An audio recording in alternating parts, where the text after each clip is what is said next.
Michael Baum adalah seorang profesor psikologi di Universitas Waterloo dan psikolog klinis berkebangsaan Kanada. Beliau mendapatkan gelar BA dari City College di Universitas New York pada tahun 1962. Ia kemudian melanjutkan pendidikan dan memperoleh gelar MA dan PhD di Universitas Illinois Urbana pada tahun 1966.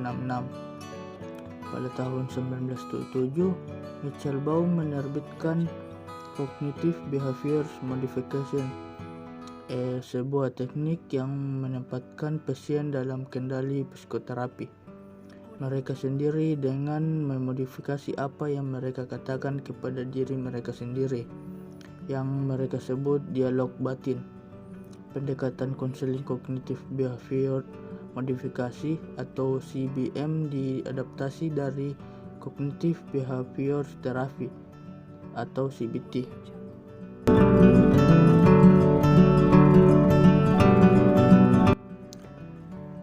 Hakikat manusia. Modifikasi perilaku kognitif didasarkan pada asumsi bahwa perilaku manusia secara resiprok dipengaruhi oleh pemikiran, perasaan, proses fisiologis, serta konsekuensinya pada perilaku. Jadi, bila ingin mengubah perilaku yang mengadaptasi dari manusia, maka tidak hanya sekedar mengubah perilakunya saja, namun juga menyangkut aspek kognitifnya.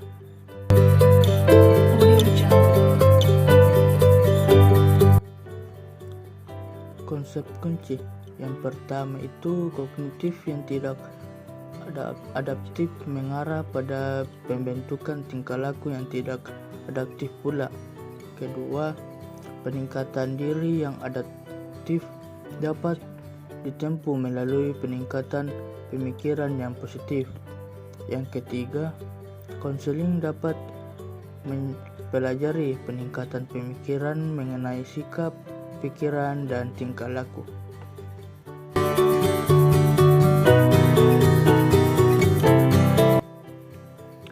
Tujuan dan proses konseling. Modification atau CMB bertujuan mengubah perilaku yang tampak maupun tersembunyi dengan mengaplikasikan metode kognitif dan metode perilaku.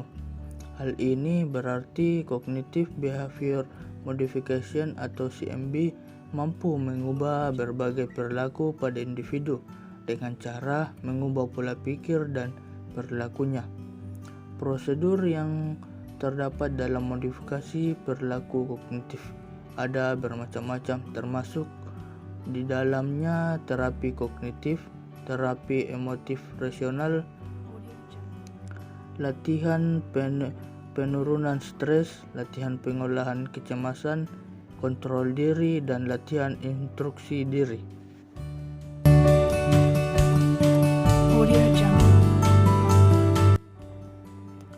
Teknik Cognitive Behavior Modification yang ada 3. Yang pertama itu pengkondisian opera.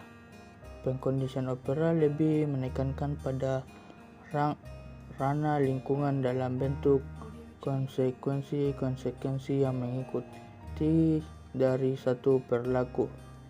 Yang kedua, pembentukan perilaku modeling, bahwa perilaku modeling dapat digunakan untuk membantu perilaku baru pada klien dan memperkuat perilaku yang sudah terbentuk.